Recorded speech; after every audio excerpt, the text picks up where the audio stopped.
Hi friends, இன்றைக்கி ரொம்ப super டேஸ்ட்டான முடக்கத்தான் கீரை தோசை எப்படி செய்கிறது தான் பார்க்க போகிறோம். இப்போ வாங்க எப்படி செய்கிறதுன்னு வீடியோக்குள்ளே போய் பார்க்கலாம்.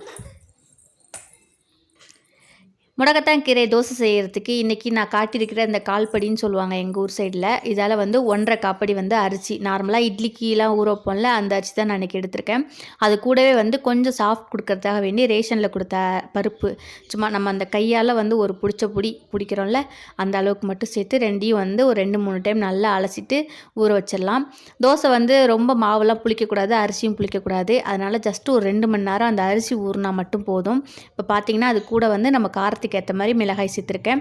நான் இன்றைக்கி 3 மிளகாய் போட்டிருக்கேன். வேணும்னா வந்து நம்ம பச்சை மிளகாய் வந்து தோசை ஊற்றுறப்ப கூட போட்டுக்கலாம். அடுத்ததாக வந்து நான் இந்த வாரம் வந்து மார்க்கெட்டில் வந்து இந்த முடக்கத்தான் கீரை வந்து கிடச்சிச்சு.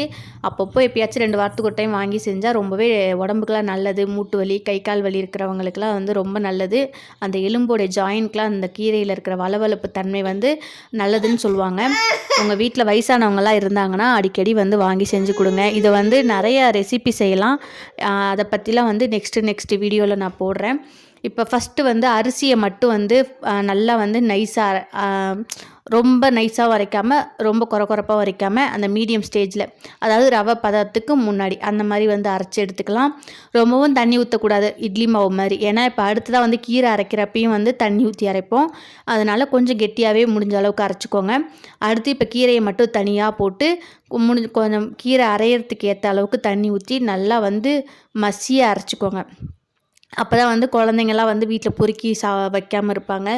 அப்புறம் தோசையில் கீரை இருக்கிறதே தெரியாது. நார்மலாக நம்ம இட்லியில் தோசை ஊற்றி கொடுத்தோன்னா எப்படி சாப்பிடுவாங்களோ இட்லி மாவில், அந்த மாதிரியே வந்து ஊற்றி கொடுத்தா சாப்பிட்ருவாங்க.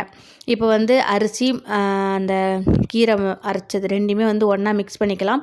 அந்த மாவோடைய பதம் வந்துட்டு இப்போ நான் காட்டுற மாதிரி இருக்கணும். ரொம்பவும் தண்ணி மாதிரிலாம் இருந்தால் வந்து கொஞ்சம் நல்லா இருக்காது. இப்போ இருக்கட்டும். இப்போ அதுக்கு தேவையான வெங்காயம் வந்து நான் இன்றைக்கி 2 பெரிய வெங்காயம், கொஞ்சம் எனக்கு காரம் கம்மியாக இருந்துச்சு, அதனால் கொஞ்சம் மிளகாயும் கட் பண்ணி வச்சுருக்கேன். கருவேப்பிலை எல்லாத்தையும் வந்து ரொம்ப சின்னதாக கட் பண்ணி வச்சுருக்கேன். அப்போ தான் வெங்காயம்லாம் எங்கள் வீட்டில் இருக்கிற குழந்தைங்க பொறுக்கி வைக்க மாட்டாங்க. அதனால் இப்போ இதுக்கு தேவையான அளவுக்கு வந்து உப்பும் போட்டு ஒன்றா வந்து நல்லா கரைச்சி எடுத்துக்கலாம். இப்போ பார்த்திங்கன்னா நமக்கு தோசை சுடுறதுக்கு மாவு வந்து ரொம்பவே சூப்பராக வந்து ரெடி ஆகிடுச்சு. இந்த கீரையுடைய வாசமும் சூப்பராக இருக்கும். தோசை செஞ்சு சாப்பிட்டா அதை விட சூப்பராக இருக்கும். இப்போ வாங்க நம்ம வந்து எப்படி செய்கிறதுன்னு பார்க்கலாம். இப்போ பாருங்கள், நமக்கு மாவு ரெடி ஆகிடுச்சு.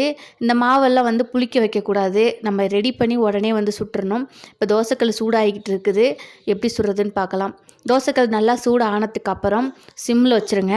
தோசை வந்துட்டு இது ஊற்றுறதுக்கு கொஞ்சம் வந்து அரிசி மாவு மாதிரி இருக்குது. தோசை இட்லி மாவு மாதிரி கொஞ்சம் சாஃப்டாலாம் இருக்காது. கொஞ்சம் வந்து ஒட்டிட்டு வர மாதிரி தான் இருக்கும்.